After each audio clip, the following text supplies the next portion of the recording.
Assalamualaikum warahmatullahi wabarakatuh. Kami dari kelompok 2 akan mempresentasikan mata kuliah manajemen proyek dengan materi manajemen ruang lingkup proyek.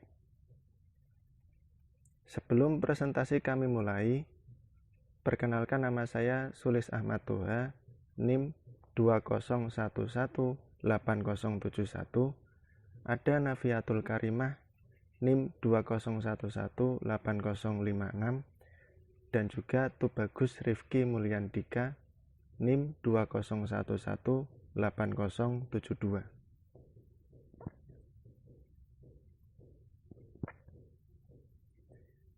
Definisi ruang lingkup proyek. Ruang lingkup proyek adalah acuan semua pekerjaan yang termasuk harus dikerjakan dalam rangka menghasilkan produk proyek, beserta proses-proses yang dilakukan untuk membuat produk yang dimaksud. Ruang lingkup atau batasan proyek mendefinisikan apa yang akan dikerjakan atau apa yang tidak akan dikerjakan dalam proyek. Proses pada manajemen ruang lingkup itu terdiri dari 1. Inisiasi, yaitu memulai proyek atau melanjutkan pada fase berikutnya. Yang kedua, perencanaan ruang lingkup proyek. Yang ketiga, pendefinisian ruang lingkup proyek. Yang keempat, membangun WBS. Yang kelima, verifikasi ruang lingkup proyek.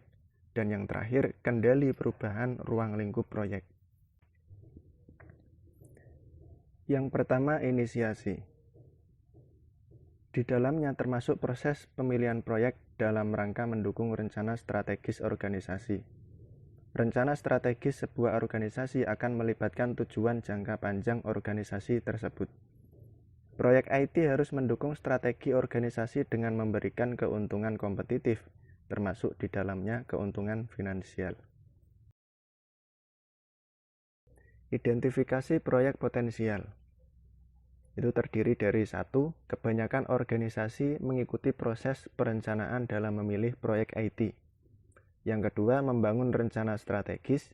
Yang ketiga, IT berdasarkan rencana strategis organisasi secara menyeluruh. Yang keempat, analisis area bisnis. Yang kelima, mendefinisikan proyek yang potensial. Dan yang terakhir, memilih proyek IT dan menempatkan sumber daya yang dibutuhkan. Nah, yang selanjutnya yaitu proses perencanaan untuk memilih proyek IT. Proses perencanaan untuk memilih proyek IT ini ada beberapa tahapan. Tahapan yang pertama yaitu perencanaan strategi TI. Yang dihasilkan yaitu strategi teknologi informasi dalam mendukung visi dan misi perusahaan. Tahapan yang kedua yaitu analisis area bisnis. Yang dihasilkan yaitu dokumen tentang proses bisnis dan di mana teknologi informasi memberi benefit. Tahapan yang ketiga yaitu perencanaan proyek. Yang dihasilkan yaitu mendefinisikan proyek potensial, ruang lingkup, benefit, dan kendala. Tahapan yang terakhir yaitu alokasi sumber daya. Yang dihasilkan yaitu seleksi proyek teknologi informasi dan pengalokasian sumber daya. Metode pemilihan proyek. Yang pertama yaitu berfokus pada kebutuhan utama organisasi. Kesepakatan bersama dari anggota organisasi bahwa proyek yang dimaksud memang memiliki nilai yang tinggi ini memenuhi beberapa kriteria.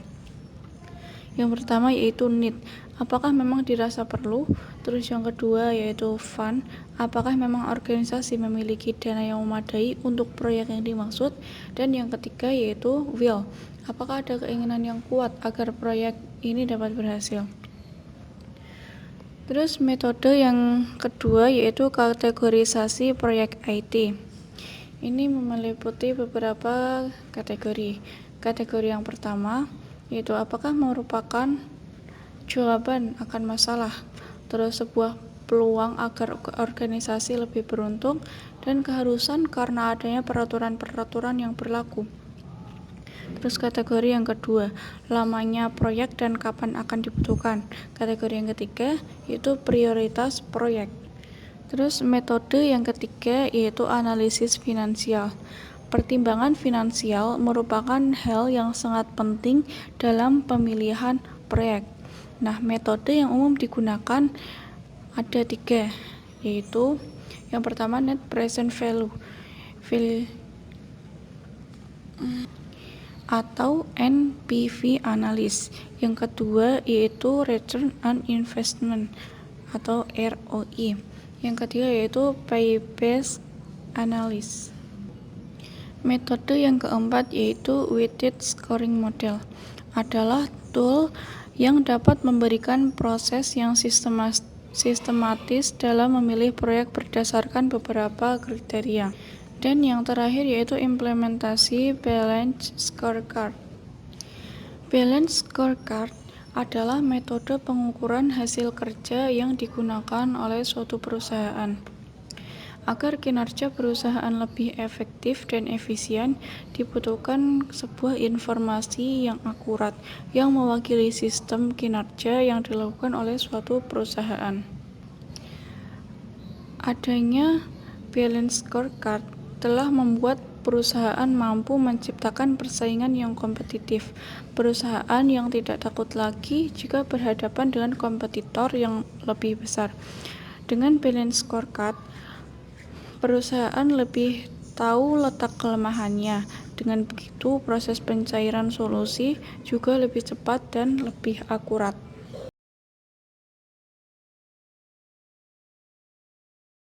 Perencanaan ruang lingkup proyek. Proses memutuskan bagaimana ruang lingkup proyek akan didefinisikan, diverifikasi, dan dikontrol, serta memutuskan bagaimana WBS akan dibuat. Output utamanya yaitu rencana manajemen ruang lingkup proyek atau Scope Management Plan. Scope Management Plan adalah dokumen yang menggambarkan bagaimana tim proyek akan mempersiapkan pernyataan ruang lingkup proyek, membangun WBS, memverifikasi hasil proyek yang sudah jadi, dan bagaimana mengendalikan perubahan akan ruang lingkup proyek. Input yang dibutuhkan yaitu Project Charter, Preliminary Scope Statement, Project Management Plan. Nah, input tambahannya yaitu aturan dan prosedur yang berlaku dalam proyek serta informasi proyek dari sebelumnya.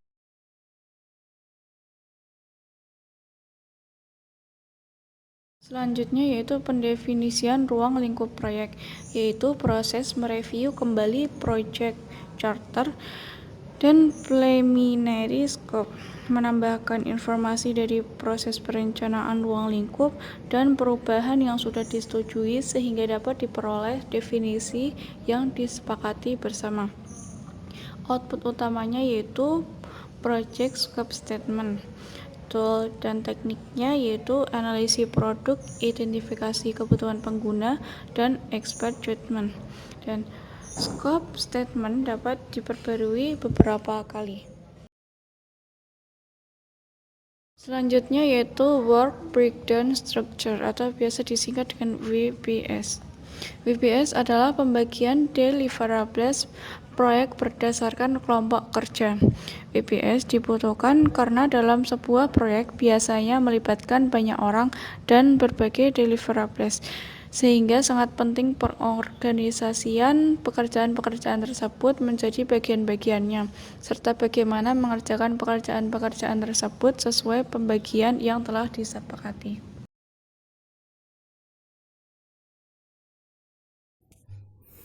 Work Breakdown Structure atau disingkat menjadi WBS.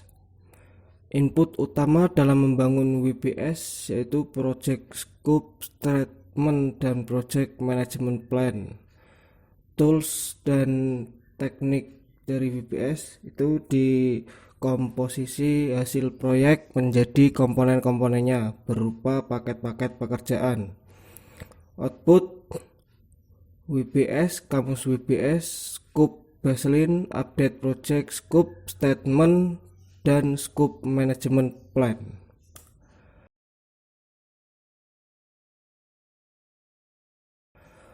Verifikasi ruang lingkup proyek. Verifikasi ruang lingkup proyek merupakan proses penerimaan Project Scope Statement final oleh stakeholder. Inputnya project scope statement, kamus WBS, project scope management plan, dan deliverables. Tools inspeksi oleh customer.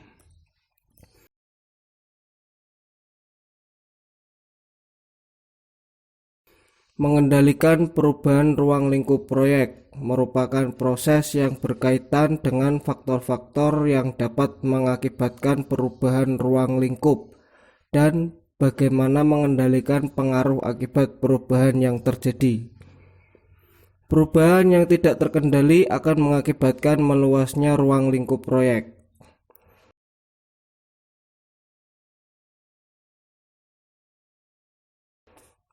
Selanjutnya, mengendalikan perubahan ruang lingkup proyek. Inputnya project scope statement, WBS and WBS dictionary, project scope management plan, performance report, approve change request, work performance information.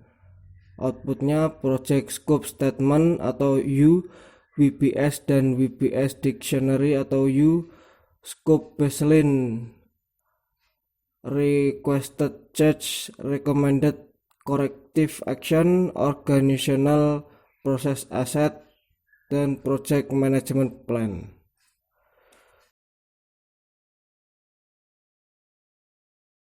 Saran menekan perubahan ruang lingkup, yaitu yakinkan bahwa proyek memang dimulai untuk menjawab permasalahan yang ada di organisasi. Dan sebisa mungkin libatkan user secara optimal, lakukan rapat-rapat rutin, sampaikan sesuatu pada user dan sponsor secara teratur, pertemukan developer dan user.